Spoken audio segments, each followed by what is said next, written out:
want to bring us back to earlier where you said you are an attorney. Okay, let's be very clear. You are an attorney. Yes. But you decided to come from that realm and go into a more creative role. And then you moved out here to LA, and it's like, all right, we out here California, not even dreaming, we California doing. So living, doing. We're out here California living, thriving. So can you give us a little bit of insight into that journey and what that looked like to kind of come from a legal background, which is always going to be useful. That's why I like getting these hard things, because I have a finance background, right? So I can do what I need to do. Yeah. So I work at a bank by day. Yeah, I work at a bank by day. Like I literally, my work laptop is right there. So it's like I work remotely as bank by day. Yeah.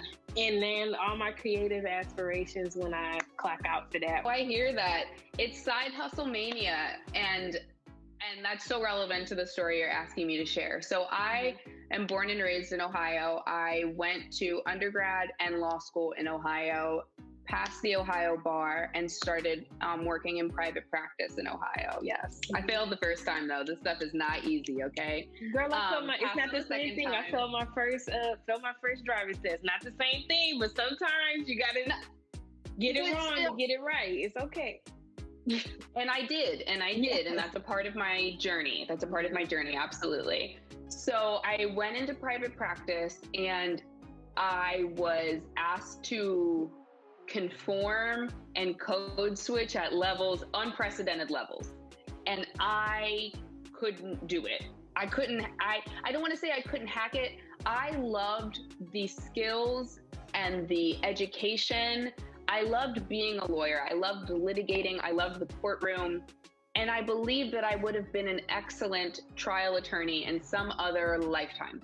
Mm-hmm. However, after I did 19 years of school straight through, graduated and got my first job, it was very much so, congratulations, you're now at level 0 again, and you may work your way up as you please. And I felt that I had just done so much work. To be the lowest totem on the totem pole again was really, really tough to swallow, in addition to all of the blatant disrespect and isms that you encounter in a very archaic field such as the law. It's overwhelmingly white, it's overwhelmingly old, and there's not a ton of change, especially in recruiting and hiring.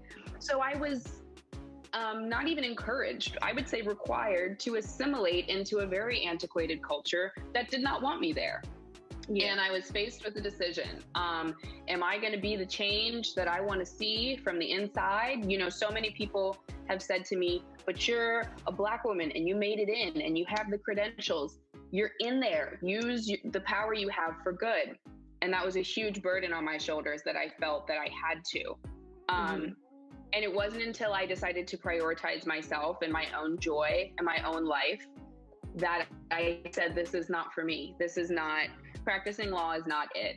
And it's not because I didn't enjoy the skill sets that you need, or because I didn't have the skill sets that you need to be an excellent attorney. I think I'm an excellent attorney.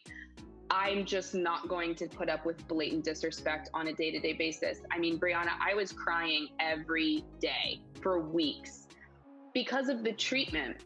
Again, it's nothing about your work product. It's nothing about your work product. They don't want everything that comes with you as a holistic being. They just want you to do the legal work. Please leave the Black, the women, the liberal, the authenticity. Please leave it at home. We've asked you to come and do this legal work.